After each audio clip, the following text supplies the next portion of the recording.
Actually, every day we're facing crisis. People are beginning to understand the complexity of making a decision with many stakeholders in. You like to think that in a crisis you can think on your feet, but in reality, preparedness is 99%.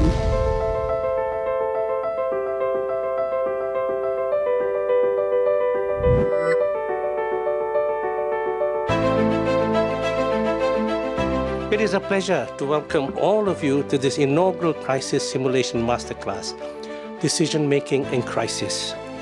I'm glad to see many fellow directors and industry leaders gathered here today to take part in what I believe is a timely and important exercise.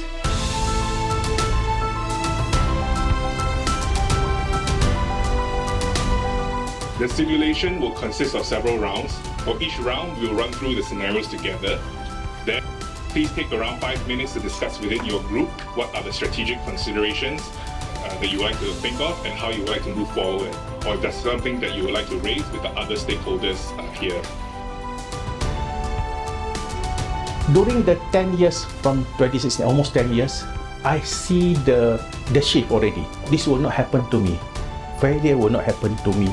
The capital is good, bank negara is there. But I see the shift from will this happen to me to what we will do if this happens to me. Liquidity risk can be key driver to bank failures. Banks do not fail because they don't have enough capital. They fail because of confidence crisis, and hence people withdraw money from the banks. Whatever happens, however a bank failure happened, the impact afterwards are messy and it costs big. And we can see later, it depends on how prepared you are going in to see how you come out later.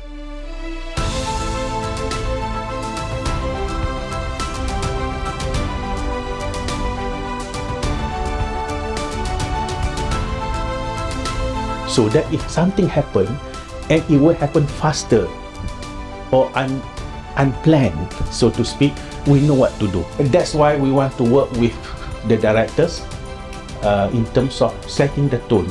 It's a long journey, but we want to start somewhere and have a little bit more interaction with the management. With that, thank you so much again. The biggest takeaway from the simulation, I think, is the ability for us to actually understand or listen to other stakeholders or what their thinking is. Many a times we only know from our perspective of one of the stakeholders, but not the whole sector, right? What's important is for the board is to immerse themselves out there. It's so important for the board member to listen to interactions. Some may be right, some may be wrong, but that to me brings up the experience. Because you see, knowledge, you can buy a book, you can read a book. Experience, you have to go through it. Once it becomes second nature, you'll be able to react. I find that the simulation has been able to bring out some of the core values in crisis management. It was a very, very good experience, extremely insightful, kind of opened up my eyes a little bit to resolution planning. It's not something that we speak about every day. I see this particular simulation as a very good exercise. There's no right or wrong answer to it. I learned today that collaboration between the institutional regulators is so important. I did not realize that for example, the government, the Ministry of Finance, Treasury, they also had a role in resolution. How important it is to coordinate well between all these parties. That was an eye-opener for me. We don't know what we don't know most of the time.